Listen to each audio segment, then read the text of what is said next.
అందరికీ వందనాలమ్మా. చిన్న ప్రార్థన చేసుకొని మొదలు పెట్టుకున్నాము. స్తోత్రం నాయన, స్తోత్రం. మహాపరిశుద్ధుడా, పరలోకమందున్న మా తండ్రి, ప్రేమ స్వరూపుడా, సర్వ సృష్టికర్తని పాదాలకు స్తోత్రాలు నాయన. నేను కాదు నాయన మాట్లాడేది, నువ్వే మాట్లాడు. నాకు జ్ఞానం దయచేయి నాయన. నా నోటిని పూరగా వాడుకోనాయన. మరి అందరికి అర్థమయ్యేటట్లు నాయన మరి వాక్యం నేను ధ్యానం చేయటానికి సహాయం దయచేయమని, మరి వాక్యంలో ఉన్న మర్మాలు నాకు బోధించి అందరికి బోధించమని, ప్రతి ఒక్కళ్ళకి నాయన మా అందరికి వినగలిగిన చెవులు, గ్రహింపగలిగిన మనస్సు దయచేయమని, వాక్యానుసారమైన జీవితాలు మాకు దయచేయమని ఇచ్చిన ప్రార్థన ప్రియకుమారుడు మా రక్షకుడైన నజరుడైన యేసునామమున వేడుకుంటున్నాను తండ్రి, ఆమేన్.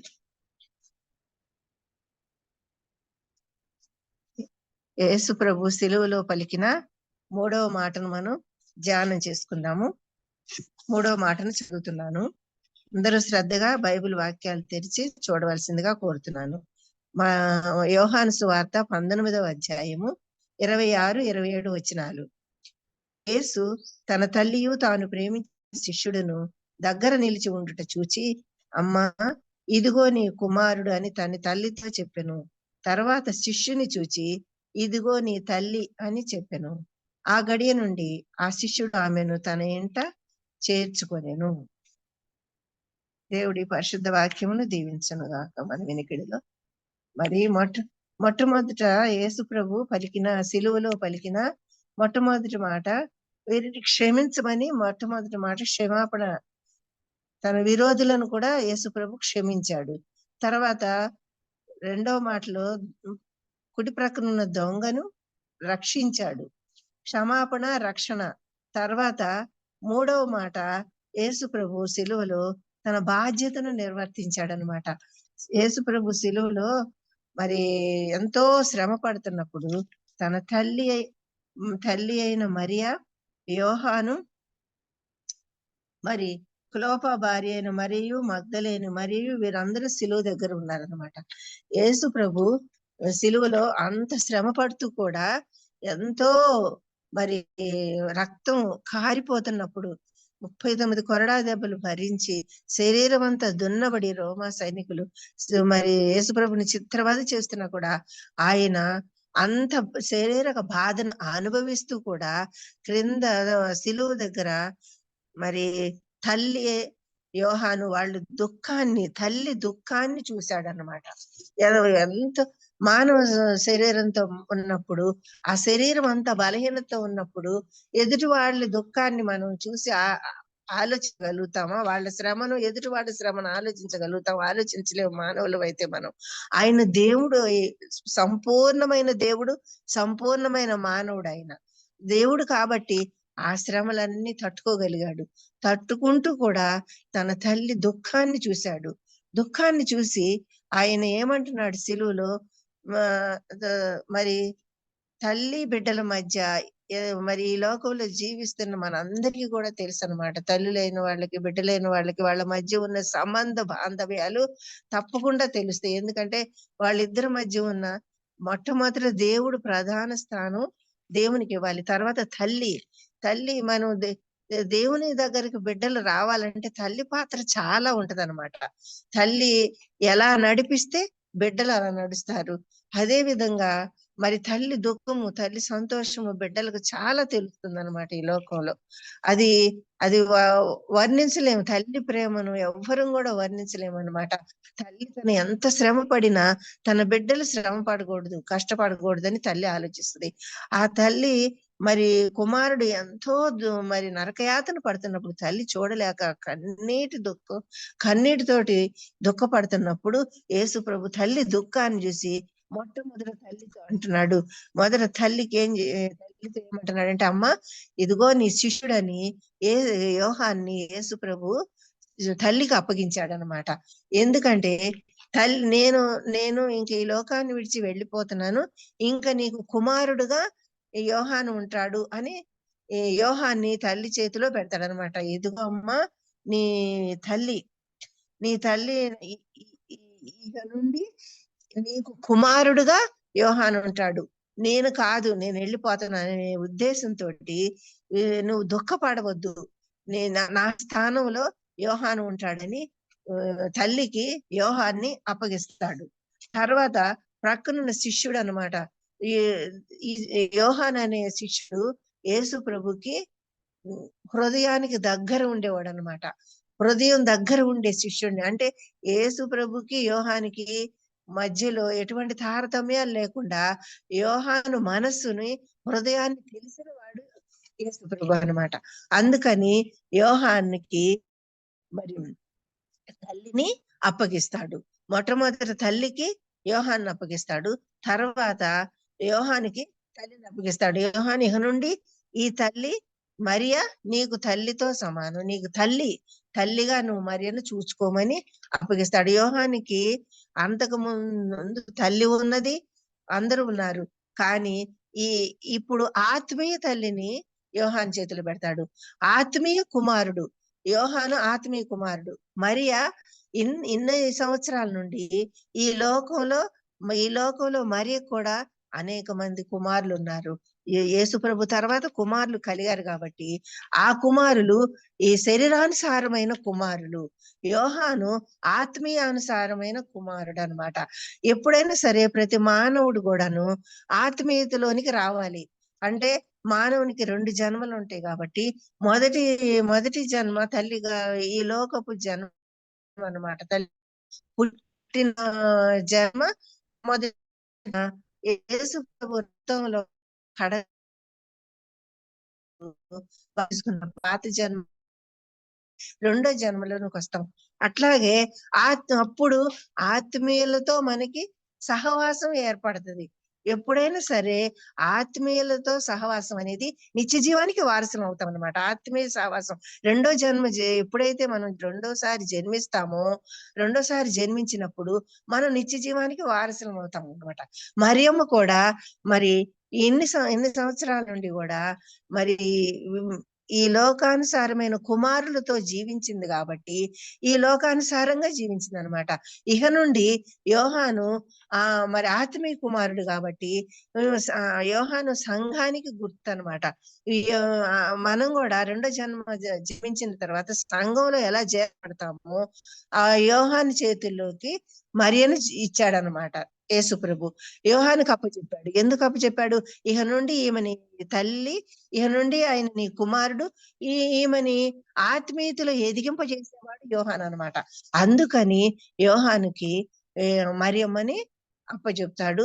మరియమ్మకోను యోహాన్ని నువ్వు కుమారుడుగా నా స్థానంలో కుమారుడుగా నువ్వు చూసుకోమ్మా, నన్ను ఎలా చూసుకున్నావో అంతకంటే ఎక్కువగానమాట ఈ లోకంలో నీకు ఆత్మీయ కుమారుడు యోహానని యోహానుకు అప్పచెప్తాడనమాట. ఇలా యేసు ప్రభు తన బాధ్యతను సిలువలో కూడా నిర్వర్తించాడనమాట. ఎందుకంటే యేసు ప్రభు ధర్మశాస్త్రాన్ని కొట్టివేయలేదు. నీవు భూమి మీద దీర్ఘాయుష్మంతుడు కావాలంటే నీ తల్లిని నీ తండ్రిని సన్మానించుము అని నిర్గమకాండం 20:12 ఉన్నదనమాట.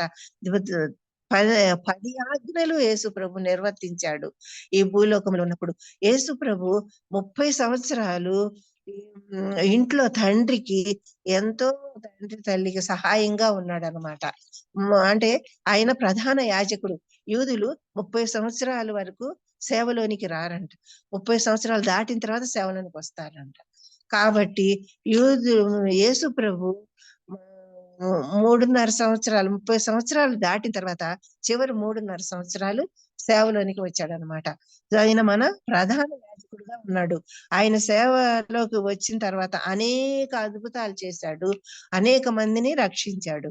అలాగే ఇప్పుడు 12 మంది శిష్యుల్లో మరి యోహాన్ అనే శిష్యుడు ప్రధాన శిష్యుడు కాబట్టి, యోహాని హృదయం తెలిసిన వాడు కాబట్టి యోహాన్ని తన తల్లికి అప్పగించాడు, తల్లిని యోహానుకు అప్పగించాడు. ఇప్పుడు ఆమె దుఃఖం ఎంత భయంకరమైన దుఃఖంలో ఉన్నదో, ఆమె ఈ దుఃఖాన్ని అనుభవిస్తుంది అనేది ముందుగానే ప్రవచనం నెరవేర్పు జరిగిందనమాట. ప్రవచనం లూకా సువార్త 2:35 సుమయోను పలుకుతాడు. సుమయోను అనే భక్తుడు యేసు ప్రభుని 8వ సంవత్సరంలో మరి 8వ నెలలో ఆయన్ని దేవాలయానికి తీసుకొచ్చినప్పుడు సుమయోనికి ఇదేం వాగ్దానం ఏంటంటే, రక్షకుని చూడందే, యేసు ప్రభుని చూడందే ఆయన మరణించడు, చూసి అప్పుడు నేను నా రక్షకుడిని చూచానని చెప్పి సంతోషంతో ఆమెకి ఆమెతోటి ప్రవచనం చెప్తాడనమాట. మరియా, నీ హృదయములో ఖడ్గము దూసుకుపోవును. అంటే ఈ సిలువ మరణం అనే ఖడ్గాన్ని ఆమె హృదయంలో ఆమె ఖడ్గాన్ని అనుభవించాలి, చూడాలి. ఈ దుఃఖాన్ని నీ హృదయంలో, నీ దుఃఖము నీకు ఉంటది, నువ్వు చూస్తావు అని చెప్పాడనమాట. అలా ప్రవచనం నెరవేర్పు ఇక్కడ సిలువలో నెరవేర్చబడింది అనమాట. యేసు ప్రభుకి తన సొంత తమ్ముళ్ళున్నా కూడా యేసు ప్రభుని విసర్జించారు. సొంత వాళ్ళు విసర్జించారు. మార్కు సువార్త 3వ అధ్యాయం 20వ వచనం చదువుకున్నాము. తన సొంత వాళ్ళు ఎట్లా విసర్జించారు. మార్కు సువార్త 3వ అధ్యాయము 20వ వచనంలో, ఆయన ఇంటిలోనికి వచ్చినప్పుడు జనులు మరలా గుంపు కూడి వచ్చిరి గనుక భోజనం చేయుటకైనను వారికి వీలు లేకపోయాను. అంటే సహోదరులకు అనమాట. ఆయన ఇంటి వారు సంగతి విని ఆయన మతి చెల్లించి ఉన్నదని చెప్పి ఆయనను పట్టుకొనబోయిరి. అంటే ఆయన్ని మతి చెల్లించిన వాడుగా ఆయన సహోదరులు పెంచారనమాట. ఆయన ఎంత సేవ చేస్తున్నా, బయట వాడు ఎంతో మంది రోగులను బాగు చేస్తున్నా కూడా తమ్ముళ్ళు మాత్రం ఆయన యందు విశ్వాసం ఉంచలేదు. అదే 31 ఈ అధ్యాయంలోనే 31 దగ్గర నుండి 35 వచనాలు చదువుకుంటే ఇక్కడ ఆయన ఏమన్నారంటే, ఆయన సహోదరులను తల్లియు వచ్చి వెలుపల నిలిచి ఆయనను పిలువనంపిరి. జనులు గుంపుగా ఆయన చుట్టూ కూడి వచ్చిరి. వారు అంటే అనేక మంది జనులు వస్తున్నారు అనమాట ఆయన దగ్గరికి, యేసుప్రభు దగ్గరికి. రోగులు వస్తున్నారు, అనేక అవసరాలతో వస్తున్నారు. వాళ్ళందరినీ చూచి వారు ఏమంటున్నారంటే, సహోదరులు ఇదిగో నీ తల్లి నీ సహోదరులను వెలుపలికి రండి, వెలుపల ఉండి నీ కోసరం వెతుకుచున్నారని ఆయనతో చెప్పగా, ఆయన నా తల్లి నా సహోదరులు ఎవరని తన చుట్టూ కూర్చున్న వారిని చూచి, ఇదిగో నా తల్లియు నా సహోదరులను, దేవుని చిత్తము చొప్పున జరిగించు వాడే నా సహోదరుడును సహోదరియు తల్లియు అని చెప్పాను. ఈ లోకము యేసు ప్రభు ఈ లోకంలో జీవించినంత కాలము పరలోక రాజ్యం గురించే, పరలోక మర్మాలను గురించే ఆయన ఉపమానాలు బోధించిన ఆయన ఈ లోకానికి వచ్చింది ఎందుకో, దేవుని ప్రణాళిక నెరవేర్చాలి, అనేక ఆత్మల రక్షణ కొరకే ఆయన ఈ లోకానికి వచ్చాడనమాట. నా తల్లి ఎవరు, నా సహోదరులు ఎవరు అని ఈ లోకపు వాళ్ళని నా సహోదరులని భావించలేదు. దేవుని చిత్తము నెరవేర్చిన వాళ్ళే, నిత్య జీవానికి వారసులైన వాళ్ళే నా తల్లి నా సహోదరులు అని యేసుప్రభు మర్మ గర్భంగా చెప్పేవాడు అనమాట. ఎంతో లోతుగా, అంటే అది వాళ్ళకి అర్థమయ్యేది కాదు. ఈ లోకాన్ని గురించే శరీరానుసారంగా ఆలోచించేవాళ్ళు అనమాట. ఇప్పుడు మరియమ్మని యోహానికి అప్పగించినప్పుడు మరియమ్మ కూడా ఇప్పుడు మారు మనసు పొందిందనమాట. మరియమ్మ కూడా సంఘంలో చేర్చబడింది. మరియమ్మ కూడా విశ్వాసంలోనికి వచ్చింది. అంటే ఆమె ఆత్మను అక్కడ రక్షించాడు యేసు ప్రభు అనే అర్థం అనమాట. అండ్ తర్వాత సామెతలు 20 అధ్యాయం చదువుకుందాము. తన తండ్రినైనను తల్లినైనను దూషించు వాని దీపము కారు చీకటిలో ఆరిపోవును. అంటే తల్లిని తండ్రిని దూషించకూడదు, తల్లిని తండ్రిని లోకపు తల్లిదండ్రుల్ని దూషించకూడదని దేవుడు చెప్తున్నాడు.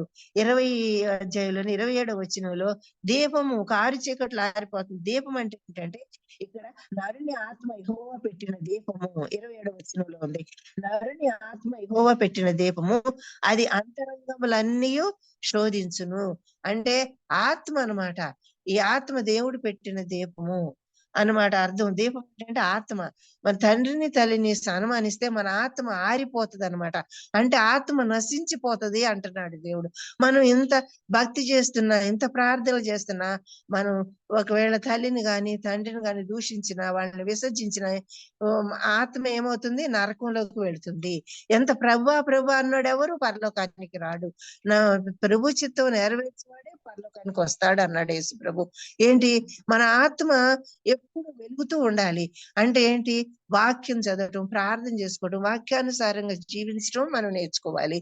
మనం ఈ రోజుల్లో ఎట్లా ఉందంటే తల్లిని తండ్రిని పెద్ద వయసు వచ్చేటప్పటికి అనాథాశ్రమాల్లో చేర్పించటం, వాళ్ళు మనకు అడ్డమైపోయారని వాళ్ళని వేరే చోట ఉంచటము, అలా చేస్తున్నారనమాట. కానీ దేవుడు ఏమంటున్నాడంటే, ఇప్పుడు వాళ్ళు ముదిమి వచ్చే వరకు యేసయ్య ఎత్తుకొని కాపాడుతానన్నాడు.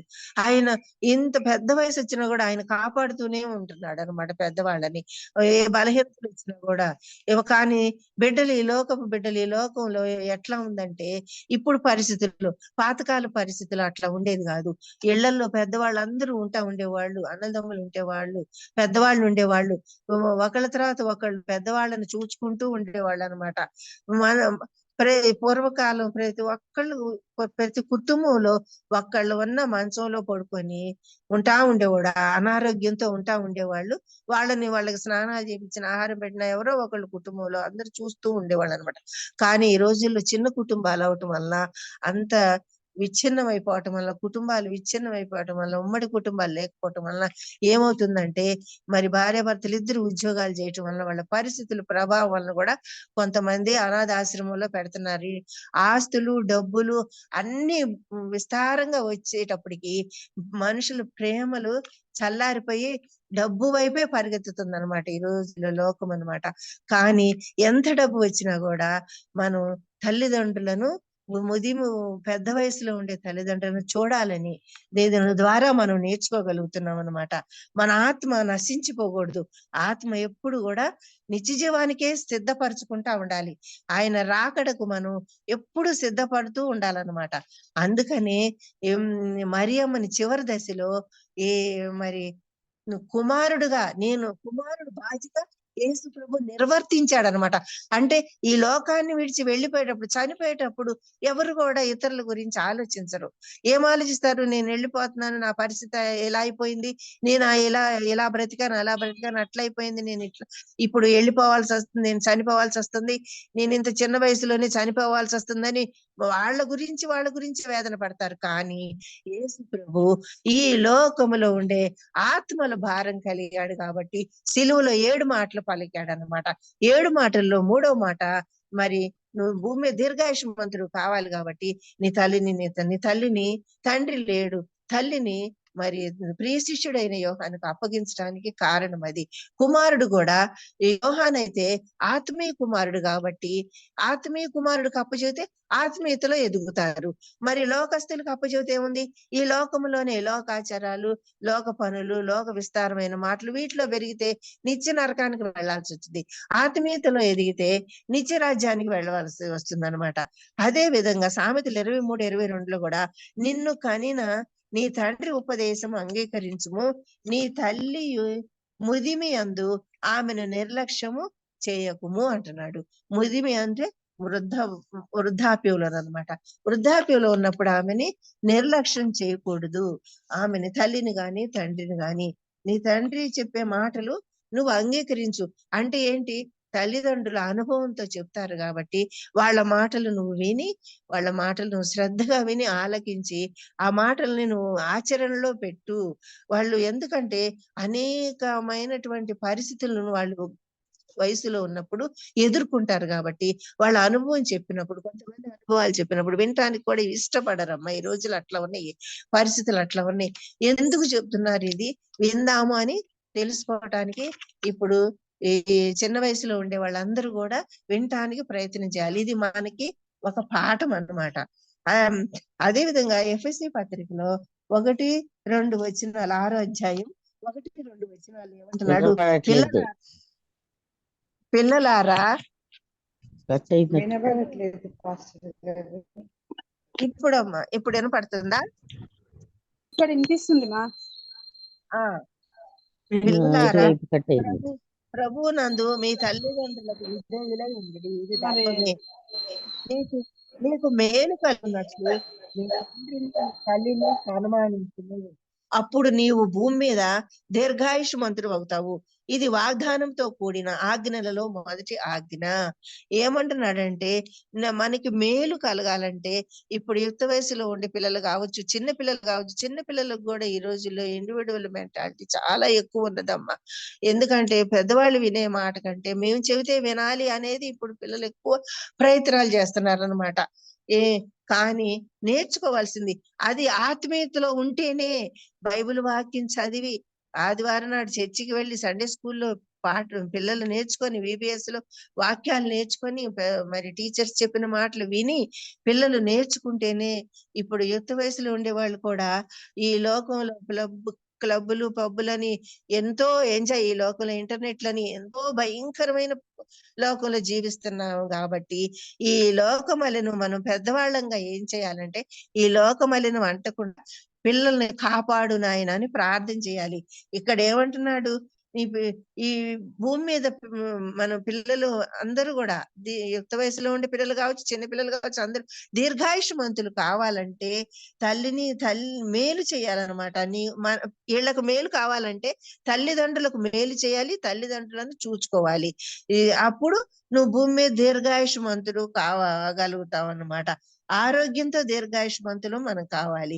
ఇది దేవుడిచ్చిన వాగ్దానం. 10 ఆజ్ఞల్లో 3వ ఆజ్ఞ అన్నమాట ఇది. యేసు ప్రభు ఈ ఆజ్ఞలన్నిటినీ సిలువలో కూడా నిర్వర్తించాడు. మంచిగా శరీరం మంచిగా ఉండి ఈ లోకంలో సువార్త సేవ చేస్తూ నిర్వర్తించడం కాదు. సిలువలో శరీరం అంతా నల్లగొట్టబడుతూ చివరి రక్తం అంతా కారిపోతున్నా కూడా శరీరం అంతా మరి పూర్తి మానవ శరీరాకారంలో ఉన్నాడు అనమాట. మన పాపాలన్నీ ఆయన మీద వేసుకున్నాడు. అంటే శరీరం ఎంత భారంగా ఉందో అయినా కూడా తన తల్లిని విసర్జించకుండా యోహానుకు అప్పగించడం అది చాలా గొప్ప ఆజ్ఞ అనమాట. ఆజ్ఞను యేసు ప్రభు నిర్వర్తించాడు. అందుకే భూమి మీద ఆయన మరి పునరుద్ధానుడై లేచి ఈ మరి మరణాన్ని గెలిచాడంటే దీర్ఘాయుష్మంతుడు అయినట్లే కదా. మనం ఈ శరీరంతో దీర్ఘాయుష్మంతుడు ఉండటం కదా, మరణాన్ని గెలిచి దీర్ఘాయుష్మంతుడు ఈ లోకములో కూడా ఉన్నంత కాలం ఆయన ఆజ్ఞలు నిర్వర్తించాడు. మరలా తండ్రి ఆజ్ఞను సిలువలో కూడా నిర్వర్తించాడు. మరి 3వ దినమున లేచి పరలోకానికి వెళ్ళి ఆరోహణమై వెళ్ళి తండ్రి కుడి ప్రక్కన కూర్చొని మన కొరకు విజ్ఞాపన ప్రార్థన చేస్తున్నాడు. ఆయన మహిమ శరీరంతో వెళ్ళి తండ్రి దగ్గర కూర్చొని విజ్ఞాపన అంటే ఆయన దీర్ఘాయుష్మంతుడు. 10 ఆజ్ఞలను కూడా తల్లిదండ్రులను నీవు దీర్ఘాయుష్మంతుడు కావాలంటే నీ తల్లిదండ్రులను ప్రేమించాలి, మరి వాళ్ళకి మేలు చేయాలి అని యేసు ప్రభు తన తన యొక్క బాధ్యతను నిర్వర్తించాడనమాట. అదే విధంగా తల్లి ఆత్మను రక్షించాడు. తల్లి బాధ్యతను యోహాన్ని బలపరిచాడు. అందుకనే యోహాను వృద్ధాప్యం వరకు కూడా అందరి శిష్యులు తర్వాత యోహాను లాస్ట్ కు మరణించాడు అనమాట. యోహాను మరి పూర్ణ వృద్ధాప్యంలో మరణించాడు. యోహాను కూడా ఆజ్ఞలు నిర్వర్తించాడు అనమాట. యేసు ప్రభు చెప్పిన ఆజ్ఞను నిర్వర్తించాడని దీని వల్ల మనకు తెలుస్తుంది అనమాట. అదే విధంగా మనం కూడా ఈ లోకంలో జీవించినంత కాలము దేవుని ఆజ్ఞలను అనుసరించడానికి మనం ప్రయత్నం చేయాలి. మనకైతే ఆజ్ఞలను పాటించడానికి మనకు శక్తి చాలదు. అందుకనే యేసు ప్రభు ఏమన్నాడు, 2 ఆజ్ఞలను మాత్రమే మనకిచ్చాడు. 2 ఆజ్ఞలు కూడా మనం నిర్వర్తించలేకపోతున్నాము. కాబట్టి మనం ఆజ్ఞలు మరి ముఖ్యంగా ఈ తల్లిదండ్రులను సన్మానించే ఆజ్ఞను ఈ లోకములో ఉండేటటువంటి అనేకమైన పనుల్లో పరుగులు తీస్తున్నాం అనమాట. ఏం లేదు, ఉదయం వెళ్ళి రాత్రికి రావటం, మరి ఇంట్లో వాళ్ళనంతా మరి వృద్ధాప్యంలో ఉండే వాళ్ళని చూడలేక ఎందుకు అనాథాశ్రమాల్లో పెడుతున్నారంటే వాళ్ళకి కొంతమందికి ప్రేమ ఉంటది, ప్రేమ ఉన్నా కూడా చూడలేకపోతున్నారు. ఎందుకంటే వాళ్ళకి టైం సరిపోవట్లేదు, అందుకని వాళ్ళు చూడలేకపోతున్నాము అంటున్నారు. డబ్బు అయితే పెట్టగలుగుతున్నారు. కానీ దేవుడు ఏమంటున్నాడంటే మనం డబ్బు ఎంత పెట్టినా ఏం చూసినా వాళ్ళని పలకరించాలి. ఇప్పుడు ఫారెన్ నుండి కూడా పలకరించడానికి మరి ఇంటర్నెట్లు ఉన్నాయి, వాట్సాప్లు ఉన్నాయి. చక్కగా వాట్సాప్లు ఫోన్లు చేసుకొని పలకరించగలుగుతున్నాం అనమాట. ఇదివరకు రోజుల్లో ఫారెన్ వెళ్తే ఇంకా ఏదైనా దూర ప్రాంతానికి వెళ్తే ఇంకా వాళ్ళకి సంబంధాలు ఉండేవి కాదు. ఈ రోజుల్లో అవకాశాలు ఉన్నాయి కాబట్టి అవకాశాలను సద్వినియోగం చేసుకోవాలి. అందుకని యేసు ప్రభు ఏమంటున్నాడంటే మనం తల్లిని చూడాలి అని మనకి నేర్పిస్తున్నాడు అనమాట. నీ తల్లిని నీ తండ్రిని పెద్ద వయసులో మీరు చూడాలి, వాళ్ళకి మేలు కలిగినట్లు వాళ్ళ అవసరాలు అక్కర్లు చూడాలి. వాళ్ళని సన్మానించడం అంటే ఏంటంటే వాళ్ళకి ఏదో మెడల్స్ వేసి వాళ్ళని గొప్పగా అందరి ముందు గొప్పతనంగా వాళ్ళని అందనంలో ఎక్కించి వాళ్ళకి ఐశ్వర్యాలు ఇచ్చి అయి చూడటం కాదమ్మా. వాళ్ళ అవసరాలు అక్కర్లు తీరిస్తే, వాళ్ళని పలకరిస్తే, ప్రేమగా పలకరిస్తే చూచినట్లే. మీకు ఆరోగ్యంగా ఉందా, మీరు ఆహారం తీసుకుంటున్నారా అని పలకరింపులోనేనమ్మా ఆరోగ్యం ఉంటది. పలకరింపులోనే ఎంతో మనసు ప్రశాంతంగా ఉంటది. వృద్ధాప్యంలో వృద్ధులేమి కోరుకోరు కదా, బిడ్డలు పలకరిస్తే చాలని కోరుకుంటారు. అది కూడా కొంతమంది చేయలేకపోతున్నారు. దీన్ని బట్టి, ఈ వాక్యాన్ని బట్టి మనం జ్ఞానం కలిగి మనం యేసు ప్రభు మనకి ఆదర్శం కాబట్టి, ఆయన దేవుడు, మనం ఆయన్ని ప్రార్థన చేస్తున్నాం కాబట్టి, మన రక్షకుడు కాబట్టి మనం అది నిర్వర్తించాలి. మరియా ఆత్మీయ బాంధవ్యంలోనికి వచ్చిందనమాట. ఇప్పుడంటే మా యోహాను కి మరి యోహాన్ చేతిలోకి మరియా వచ్చిందంటే ఇప్పుడు ఆమె ఆత్మీయతలో ఎదుగుద్ది. ఇన్ని సంవత్సరాల నుండి ఆత్మీయతలో లేదామె. ఈ లోకం కుమారుల దగ్గరుండి ఈ లోకంలోనే జీవిస్తుంది అనమాట. అంటే రెండో మరణం తప్పించుకుంటుంది అనమాట. మొదటి మరణం అందరికీ ఉంటది, కానీ రెండో మరణం తప్పించుకోవటం ప్రతి ఒక్కళ్ళకి సాధ్యం కాదు. అందుకని అందరి రక్షణ కొరకు మనం ప్రార్థన చేయాలి. ఈ మరియా మంచి యోహాను చేతిలోకి రావటం అంటే మంచి సంరక్షణలోనికి ఈ యేసు ప్రభు మరియను పెట్టాడనమాట. అదే విధంగా మరియ ఇప్పుడు భక్తి జీవితంలోనికి వచ్చింది. ఎందుకు? ఇప్పుడు ఆమె ఎన్నో సంవత్సరాల నుండి ఈ లోకంలోనే జీవిస్తుంది కాబట్టి మరియకి ఎన్ని దీవెనలు వచ్చినాయంటే, ఆమె నిత్య జీవానికి వారసురాలైంది. ఆమె భక్తి జీవితంలోనికి వచ్చింది. యోహాను కూడా మరియను తన సొంత తల్లిగా, ఈ లోకపు తల్లి ఉన్నది, మరి ఆత్మీయ తల్లిగా మరియను చివరి వరకు చూసుకున్నాడు కాబట్టి ఆయన యోహాను కూడా దీర్ఘాయుష్మంతుడయ్యాడంటే ఏంటి? తల్లిని తండ్రిని సన్మానిస్తే దీర్ఘాయుష్మంతుడు అవుతాడు. కాబట్టి యోహాను చివరి ముదిమి అంటే పండు వృద్ధాప్యంలో యోహాను ఎన్నో శ్రమలు పడి సేవలో ఆయన చనిపోయాడు అనమాట. యేసు ప్రభు తన కుమారుని బాధ్యత ఎంత గొప్పగా నిర్వర్తించాడంటే, శిలువలో అంత శ్రమ పడుతున్నా కూడా ఆయన బాధ్యతను ఆయన సక్రమంగా నిర్వర్తించాడనమాట యేసు ప్రభు. అదే విధంగా మనం కూడా ఈ లోకంలో జీవించినంత కాలం మన బాధ్యతలు మనలో స్వార్థము, అసూయ, ద్వేషం, ఈ స్వార్థమే. అప్పుడు ఈ స్వార్థం వల్ల ఏమవుతుందంటే, వాళ్ళకి పెద్దవాళ్ళని చూస్తే ఏమొస్తుంది, ఇవన్నీ వాళ్ళకి ఇస్తే ఏమొస్తుంది, వాళ్ళకి పెట్టేది కూడా మన పిల్లలకే ఉంటది కదా, ఇలా ఆలోచిస్తూ ఉంటారనమాట. ఈ లోకంలో అనేక మంది ఎంత సంపాదన ఉన్నా కూడా మనుషుల్లో స్వార్థం ఎక్కువ అవటం వలన కొంతమంది పెద్దవాళ్ళని చూడటం లేదు. అందుకని ఈ వృద్ధాశ్రమాలు వచ్చినాయి. పూర్వకాలంలో వృద్ధాశ్రమాలు లేవు అనమాట. దాన్ని బట్టి మనం ఏం నేర్చుకోవాలంటే, దేవుని బిడ్డలుగా మనం కూడా దీర్ఘాయుష్మంతులం కావాలి. నిత్య జీవానికి వారసులం అవటానికే మనం రక్షింపబడ్డాం అనమాట. మరి హిందూ కుటుంబాల్లో నుండి కూడా వచ్చిన వాళ్ళం రక్షింపబడ్డామంటే, అన్యులను కూడా అన్యులలో నా నామం మహిమ పొందుతుందంటే, మరి క్రైస్తవుల్లో ఆచార భక్తి ఉంటుంది, కానీ ఆయన ఇప్పుడు వీళ్ళకి అన్యుల్లో నుండి వచ్చిన వాళ్ళకి చాలా భయం ఉంటుంది, భక్తి ఉంటుంది. మనం చూస్తున్నాం అనమాట, చాలా మందిని చూస్తున్నాం అనమాట.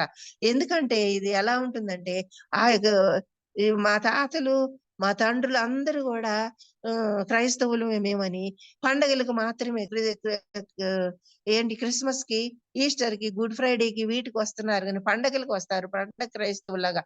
కానీ ఎందుకంటే ఇది ఆదివారం మనం చర్చికి వెళ్ళేది ఎందుకంటే వాక్యం వినాలి. దైవజనుడు చెప్పిన వాక్యం విని వాక్యానుసారంగా వినటం వలన మన జీవితాలు మారతాయి, మన హృదయాలు మారాలి. యేసు ప్రభు ఏమంటున్నాడు? హృదయ శుద్ధి గలవారు ధన్యులు, వారు దేవుని చూస్తారని ఆజ్ఞలు ఇచ్చాడు. ఏంటది? మన హృదయాలు మారినప్పుడు, ఆయన మన హృదయంలోనికి వచ్చినప్పుడు మన హృదయాలను యేసు ప్రభునే మారుస్తూ ఉంటాడనమాట.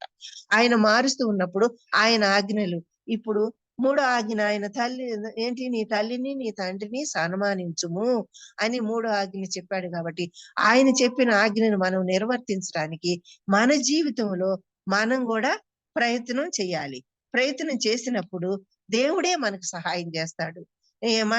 ఏంటంటే యేసు ప్రభు కుమారుని బాధ్యత ఎలా నిర్వర్తించాడో ఈ లోకంలో ఉండే కుమారులు గాని, కుమార్తెలు గాని, పిల్లలు గాని అందరూ చిన్నతనం నుండి కూడా, ఇప్పుడు మన పిల్లలు ఏది చేస్తే మన తర్వాత వచ్చే పిల్లలు అదే చేస్తారు. మనం మన పిల్లలు మనం గనక ఏం చేయటం లేదో పిల్లలు కూడా అదే చేయరు అనమాట. అందుకని చిన్న పిల్లలు కూడా చూసి నేర్చుకుంటారు. ఇప్పుడు తన తల్లిదండ్రులు పెద్దవాళ్ళని ఎలా చూస్తున్నారో పిల్లలు నేర్చుకొని రేపు వాళ్ళ తల్లిదండ్రులు కూడా అలా చూస్తారనమాట. అదేంటంటే, నువ్వు ఏ ఎత్తున వేస్తే ఆ పంట కోస్తావు అంటున్నాడు దేవుడు, యేసు ప్రభు. ఏ ఎత్తున వేస్తే ఆ పంట కోస్తున్నామంటే, గోధుమ గింజ వేసి మనం వరి పంట కోసుకుందామంటే కుదరదు కదా, గోధుమ పంటే కోస్తాం. అలాగే మనం కూడా మన పిల్లలు మనల్ని చూసి నేర్చుకుంటాడు కాబట్టి పిల్లల్ని మనం మన బాధ్యతలు మనం నిర్వర్తిస్తే పిల్లలు కూడా వాళ్ళ బాధ్యతలు వాళ్ళు నిర్వర్తించడానికి వాళ్ళు చిన్నతనం నుండి వాళ్ళని మనం గమనిస్తా ఉంటారు తల్లిదండ్రులను. అందుకని పిల్లల మనసులో మంచి బీజాలు మంచి విత్తనాలు వేసి వాళ్ళని మంచి నడవడికలో నేర్పించడానికి యుక్త వయసులో ఉన్న తల్లిదండ్రులు, పెద్దవాళ్ళుగా ఉన్న తల్లిదండ్రులు పిల్లలకు నేర్పించాలి. అదే విధంగా మనం కూడా యేసు ప్రభు మాటలు విని, అంటే వాక్యము విని వాక్యానుసారంగా మనం జీవించినప్పుడు మనం నిత్య జీవానికి వారసులం అవుతాము. మనం పరలోకం మనం నరకానికి వెళ్ళడానికి యేసుప్రభు నమ్ముకోలేదు కదమ్మా. మనం యేసుప్రభు నమ్ముకున్నామంటే మనం ఈ రెండవ మరణం మనం తప్పించుకోవాలి. రెండవ మరణం తప్పించుకోవాలంటే ఆయన ఆజ్ఞలు ఆయన విధులు అనుసరించి మనం నడుచుకోవడానికి ప్రయత్నం చేద్దాము. ఎందుకంటే వాక్యమే హృదయంలో మనకి పని చేస్తది. అందుకని వాక్యం వింటాము, వాక్యానుసారంగా మనం నడుచుకోవడానికి యేసు ప్రభు మాటలు విని మనం ఈ విధంగా మంచిగా మనం జీవించి మనం కూడా మన బాధ్యతలు మనం నిర్వర్తించి నిత్య జీవానికి వెళ్ళటానికి దేవుడు మనల్ని సిద్ధపరచును గాక. ఈ వాక్యాన్ని దేవుడు దీవించును గాక. మీ అందరికీ వందనాలు. ఈ వాక్యం విన్నందుకు పాష గారికి సమయం ఇస్తున్నాను.